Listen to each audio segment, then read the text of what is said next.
He is the chosen one. You must see it. I gave Qui-Gon my word. Is it the chosen one? He is. And it is the Jedi who will stand in the way of peace. It's not whether or not we fight. It's how we choose to fight that matters. I am a Jedi, like my father before me. The Force will be with you, always. I will not be the last Jedi.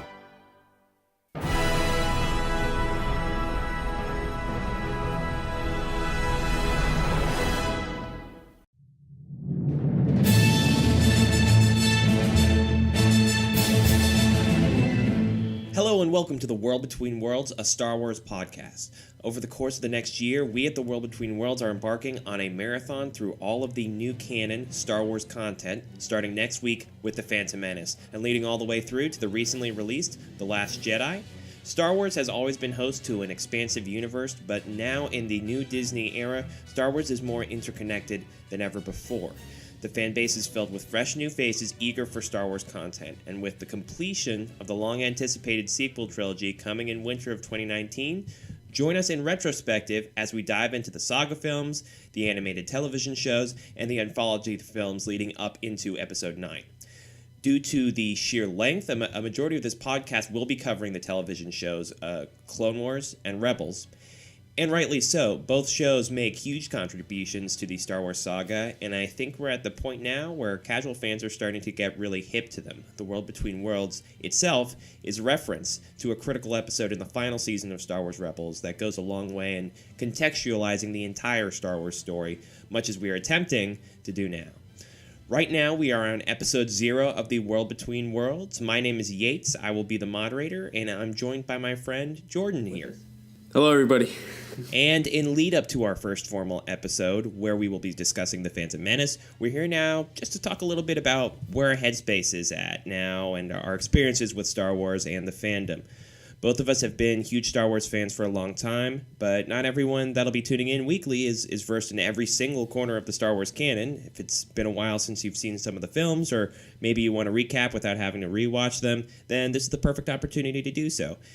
Me and my panel of Star Wars fans, new and old, are here to parse out the mythology like the prophecy of the Chosen One, the birth of the rebellion, the convoluted mechanics of Palpatine's power grab, and the philosophies of our new heroes and villains like Ezra, Ahsoka, Rey, and Kylo Ren.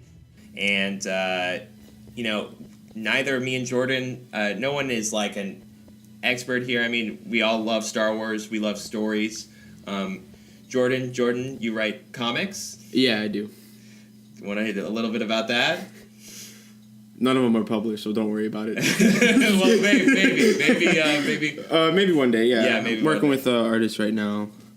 We're gonna pitch it to some publishing companies soon. He's still working on the beginning pages that we're gonna send out. And I think it's fair to say, Jordan, you got me into comics through the Star Wars comics that you lent me. You lent me Tag and Bank and a bunch of bounty hunter stories from the prequel era that I really enjoyed. I was big into the comics. I actually was reading all of the I never went to the store and got the comics weekly, when they come out. But towards the end of Dark Horse's run, I was actually going every week and getting all the new ones. We had Dawn of the Jedi, which was the first, of the old canon, chronologically, is the first stuff ever. It's it's 10,000 years. We're nowhere near touching that now in the current Star Wars lore. Yeah, that was just when I was getting really into the comics, and then they canceled it, and then said Marvel was going to have the rights and put out the comics, so I was really getting into it just right before Disney bought them out, actually. Yeah, interesting. So I went into the expanded universe at a really good time, I guess. Because I started off I got Star Wars #1 by Marvel first day it came out. Yeah. And I write too. I'm not published either, but it's Star Wars has always been sort of a constant and a constant influence, I think, for a lot of people, and it's hard to really even go to the movie theaters and see something that's almost not been touched by Star Wars. You know, it's sort of everywhere. And everywhere. Yeah, and especially in terms of influence goes, I mean, I can't really think of any sort of more influential, like sort of pop culture storytelling that exists now. I mean, everyone wants to be as much of an impact as Star Wars, but I don't think anything's really come close. One thing that was really important to me going into this was not to make it about sort of the same clickbaity, attention-grabbing discussion that's been in the Star Wars fandom for a while now, really since the new movies have been coming out. I really want to refocus the discussion solely on the content of the movies, the content of the television show. What is it that we find so attractive in Star Wars? What is it that really cuts deep about Star Wars? And I really worked hard to try and include people that were going to have different opinions on as much as we could, and maybe that would have some fresh takes on the material. Jordan, you and me, I know we both are pretty big Star Wars fans, and we've been Star Wars fans for a very long time. I mean, I have Star Wars memories going very far back. I don't really know. Do you have like an earliest Star Wars memory? Yeah, I do. I remember in 5th grade, this kid had the Star Wars visual guide. Oh, really? I didn't know that. Yeah, and he would always have it on the page with the Tusken Raiders. Those were his favorite, and he would always tell me about how they had like the bloodsuckers things like for their mouths and stuff, and it would tell every detail about them. And I was just like, what is that? And I also at the Publix I went to, they had like a Jar Jar Binks like Pepsi machine. Oh, yeah. And I was just like, I always remember asking my mom, like, what is that? And because I had no idea. Some people are still asking that question. And yeah, those are my earliest memories. And then I remember one day I just got Revenge of the Sith with my dad from Blockbuster, and we watched it. And then I was hooked from there. It was either Revenge of the Sith or The Phantom Menace. I can't remember which one was first. So it was So I didn't know that. So you were introduced afterwards, even after maybe, possibly even after Revenge of the Sith came out. I was a late bloomer, but then like all throughout middle school, I was completely obsessed with it. Like that's literally all I did. I spent, I don't even know how many thousands of dollars on the action figures. Mm-hmm. It was a problem. Wow. Yeah, I had. I definitely remember. Mine's different. I definitely remember from my earliest memories, even like my old house before Keats was born. It was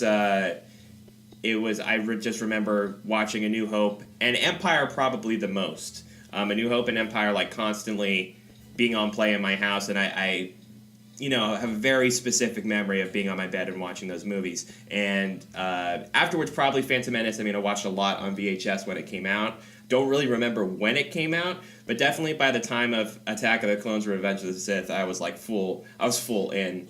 And then I definitely still watched all the movies and kept up with them. When Clone Wars was coming out, and I think I had the same attitude that a lot of people did, I went to see the movie in theaters. I could tell the one with Ahsoka? The first Clone Wars movie. Oh yeah, that was the first Star Wars I saw in the theater. Really? Yeah. Wow, that's crazy. Yeah, I remember watching it.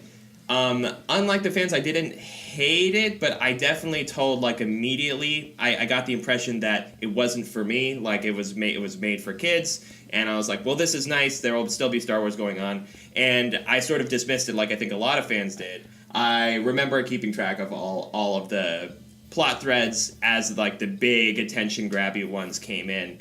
I made sure to be aware of what was going on there, but only so much. And then when they announced that they were making new movies, I really sort of dived back in, and I think harder than I ever did. What were your thoughts when they announced that there were new movies coming out? I was super excited. I think, when did it come out? 2012. I think that was when I kind of got out of Star Wars a little bit. Like I stopped watching Clone Wars after like the 3rd season, I think. Just because like it was stupid, but all my friends would make fun of me. Like I had so many action figures and stuff, and I kind of gave up on it. in high school. But then when Disney announced that they were gonna make more movies, I was like super excited for it, and like they were gonna do a new canon, which as a kid I would read the comics or go to the library and get all the comics. Like I read like all the Legacy ones and the ones with like the Yuzhan Vong and the Crimson Empire and like all of those expanded universe books. So I was excited to get back into it because I was also overwhelmed with how much stuff there was. Yeah. So I was like, oh, good, they're starting over. Like I can get caught up with everything, and like there's new stories. Like yes, I like the old characters, but there was a lot of stuff that I wasn't too fond of. Right. In it, I don't know. Yeah, I had a very not a very similar experience with EU. Like I read the Jedi Apprentice books, the ones about Anakin. There was like young adult books about Anakin and Obi-Wan, and then also about Obi-Wan and Qui-Gon. And I really liked those, and I read maybe a half dozen of those books. And there were a lot of them. But it was definitely overwhelming. I mean, I think definitely from like a fan's perspective, I'm sure a lot of new fans now coming in, definitely there's like a huge barrier in regards to the EU and the old EU fans, because it was a lot of content. And I remember, from very young going into the library, and then you'd find a section there's a whole wall of Star Wars that has nothing to do with the movies. Yeah. And that was always really exciting to me. And then when they announced that the canon was wiped, and not only were they going to be making sequel movies, they were going to be making the standalone anthology films. That was really exciting to me because I was like, well, here's my opportunity to really sink my teeth into Star Wars outside of the main movies in the way that fans have already been doing, and that was exciting to me without having to read like hundreds and hundreds and hundreds of books to even have like competency in the Star Wars canon, because it was so huge at a time. I think actually one of my first thoughts of when they announced it was, I don't think I knew that they erased the canon, because I remember thinking, oh, they're going to make the Thrawn trilogy live action. This is what I thought they were going to do. Yeah. Because I remember, I was like, oh, finally, because I love that. That was like one of the first ones I read. There was a lot of fan discussion on what the movies would be, whether or not they follow the books. Dark Empire, too, I think a lot of people were expecting them to go that route. Isn't that like kind of what we got? Luke is like, he's not like a Sith, but that's the story where he's a Sith, right? Yeah, Luke becomes a Sith when Palpatine has a clone, and most of that stuff was jettisoned, and I think appropriately. But everyone's complaining about how Luke is a grumpy old man. Yeah, but they wanted like a Dark Empire. They wanted a Dark Empire. It's like just a few years ago, right? That's fine. But yeah, so now the new films ended up being, I think, a little more straightforward than people were expecting, and we have I think in a good way that's welcomed a lot of fans that weren't super into Star Wars before, or maybe were when they were kids but have sort of moved away from it now that there are movies coming out all the time, and it's just as much of a water-cooled discussion as it always was. I think there's a lot of people out there hungry for Star Wars content, and I think this is a great entry point for the point of this podcast. It's a great entry point to come into the show and watch the television shows, which most people haven't really, most, I'd say casual fans, it's a lot of TV. I mean, Clone Wars is 6 seasons. Yeah. It's a lot to sort of digest, and I also don't think a lot of people really know just how involved George Lucas was in the Clone Wars as well, because he was like essentially the showrunner, and it's all very near and dear. And I still see like hardcore fans who are like, oh, that stuff isn't the Clone Wars, that isn't canon, and it is, and it's really interesting and really fresh and really different than a lot of the other content, Star Wars content that's out or that fans might be used to. So at this point, right now, we just got Solo a few weeks ago, and we see it. How many times? I saw it 3 times. Saw it 4. 4 times. Yeah, we saw Solo a lot, and that's what, the 4th Disney movie that's come out. Yeah. Yeah. So we're 4 films in, and a whole TV show, and I think it's going to get soon to the point now, and we're already at that point for us. I mean, it's going to take over a year for us to complete all of this. And we're at a point now where I think Rebels, Solo, and Rogue One, have a lot of connective material to Very, it. yeah, very close. And I think we're really at the opportune time now to really look back and experience the story that we were promised, which was that, you know, we have George's 6 movies, we have the Clone Wars, we're going to expand out from that, and everything's going to be connected now, and we're going to really sort of change the format a little bit, enhance the format, and tell a new complete Star Wars story. And now we have the opportunity to do that and watch. It's almost sort of like a reflection on this new era of Star Wars. We're going to watch from Phantom Menace all the way with all the shows and everything in chronological order through The Last Jedi, and really watch the world change, the portrayal of the world change, the characters change, different directors coming in, different approaches to the story. And I'm really excited about it. Me too. Don't worry, fans. Forces of Destiny will be included in our timeline. Will not be included. It will be in our timeline. We're mapping out which each short is. For those who don't know, yeah, that would be really annoying. Yeah, Forces of Destiny is like the kids everywhere. The kids' animated vignettes, sell girls' toys, and you know we watched all of them. Yeah, we're not gonna be watching those. It was a bit of a difficult selection process to try and go through. I considered.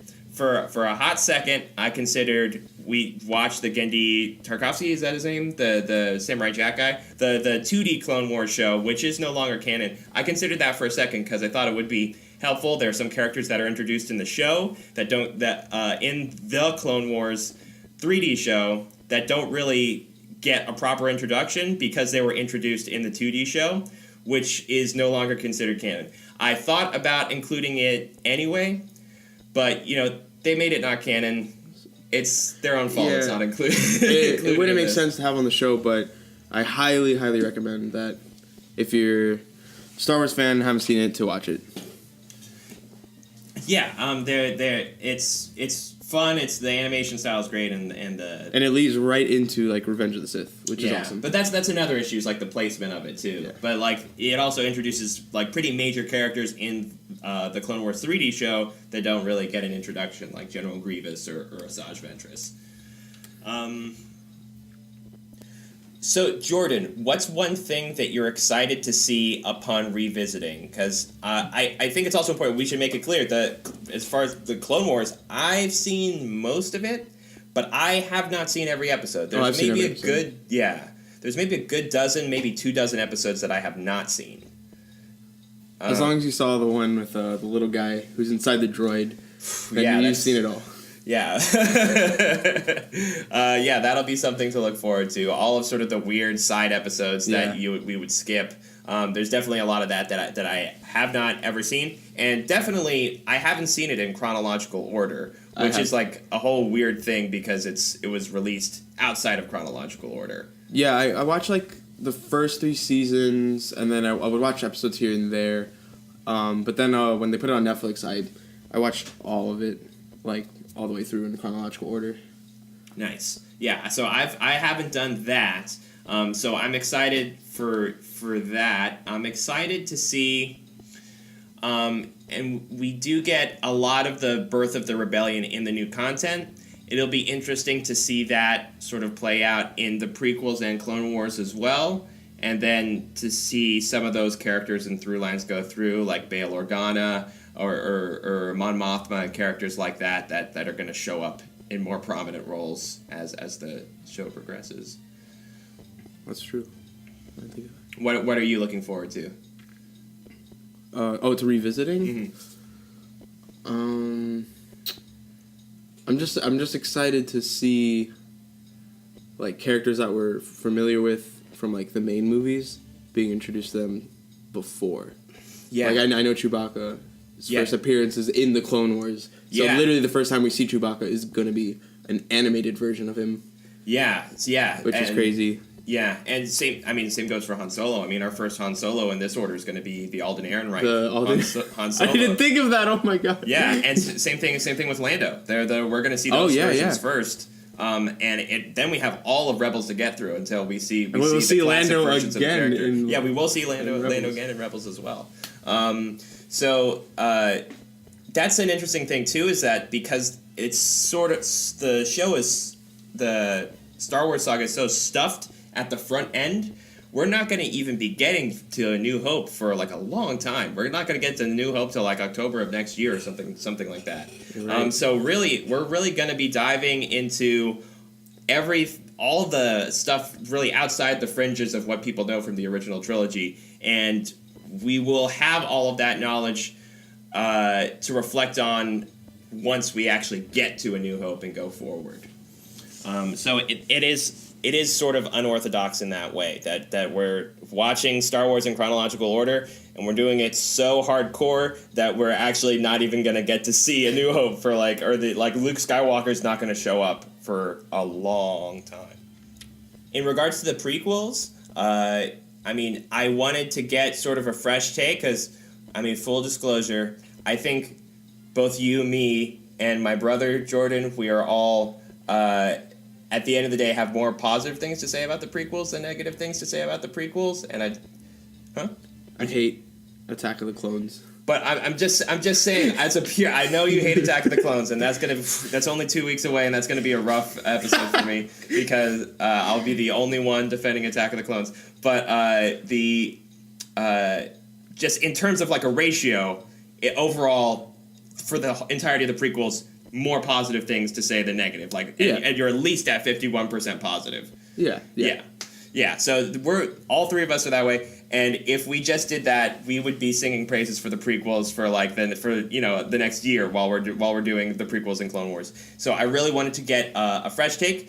Jessica, who will be in next week for The Phantom Menace, she has not seen, or at least not since she was really young, has not seen the prequels and has only really just gotten into Star Wars recently and is sort of more really into the sequel trilogy and just all the new movies above everything else. So she's going to have, I'm hoping, a pretty fresh take. Maybe she'll love them. Maybe she will hate them. Maybe she will. I don't know. But that'll be exciting. I'm excited to see her response to them. Yeah. It'll be at least a fresh voice because we've and I think a lot of the fans have sort of talked to the prequels to death. So it'll be nice to have. They all hate them. Yeah. Well, I don't think that's entirely true. I think at this point in time. Do you remember at Star Wars Celebration? Hayden Christensen walks on stage and it's like the Beatles just walked on stage. Yeah, that was crazy. I expected I feel dissenting voices. I expected if there was, they were just not heard over the just as a prequel Anakin Skywalker walks on stage. So yeah, I think there's definitely I actually wasn't aware of all the hate for the prequels up until I started getting on the internet and following Star Wars and stuff. I never knew that. When I remember hearing people saying, "Oh yeah, we hate the prequels." I was like, "Why?" Yeah. I wasn't aware of that until I started getting on the internet. Yeah, that was the exact same deal for me. I had no reason. Most of my friends liked the prequels. I'd say as many people disliked the prequels as disliked anything that I liked. My parents liked the prequels. I would watch them all the time. It wasn't really until late high school when people were like, You're watching The Phantom Menace? Yeah. What's the matter with you? Yeah. I was like, oh, it's episode 1. It's the first Star chapter. Wars. So yeah, and again, I will reiterate. So we will be watching The Phantom Menace next week, and this episode's a bit more of meta. We're talking about where our heads are, but in general, for next week, it's not going to be a review because there are tons of reviews for The Phantom Menace. There are tons of, the Blinker reviews have sort of taken on a huge space in the fandom. We're not going to try and touch that really or anything similar to it. What we're really just going to be talking about is, chapter 1 of a very long and interesting story. Phantom Menace is the start, and it still is the start. Maybe in 10 years, maybe we will get that Old Republic stuff that people want, and, Phantom Menace will no longer be chapter 1. But in this case, it still is, and there's a ton of stuff in it. Some of it that pays off in huge ways over the course of all the content. Some of it that maybe doesn't, or maybe wasn't conveyed great, or maybe wasn't clear to the audience, or maybe we don't even really know what George was thinking when he was putting that in. So that stuff is going to be, I think, exciting to talk about, especially talking about it to someone with sort of fresh take on it and who's really more versed in the stuff that's coming out now. Which, they're it's sort of keeping, I'd say, the new stuff is retaining parts of the prequels that fans enjoy, and also, discarding other stuff. And we can talk about that, but it's not going to be a review, and we're not going to really be touching on the typical fan talking points. At least we're going to try not to. And we're staying away from the behind the scenes and focusing more on just the story. Yeah, just the story and the characters, and what Phantom Menace says about Star Wars. And that is going to be next week. We look forward to seeing you guys there. This has been a lot of fun, and I'm extremely excited to watch Phantom Menace. I haven't seen it in a while. And same. And yeah. I think the last time I saw it was I watched all of them before Force Awakens came out. I think that was the last time I saw it. I watched Phantom Menace the day after Force Awakens came out. And I was just like, wow, it's totally different world. But yeah, so I'm excited. And I just speaking for myself, I know Keats and Jessica might not do this, but at least for me, and I believe Jordan as well, once we start with Phantom Menace, we are not watching any more Star Wars outside of their chronological order. Yep. Yeah, so we're sticking to this. This is our Star Wars. I don't get to watch A New Hope or Revenge of the Sith for a while. We'll make it done. Join us next week to discuss Star Wars Episode 1, The Phantom Menace. You can listen to The World Between Worlds on iTunes, Google Play, YouTube, SoundCloud, and more. May the Force be with you.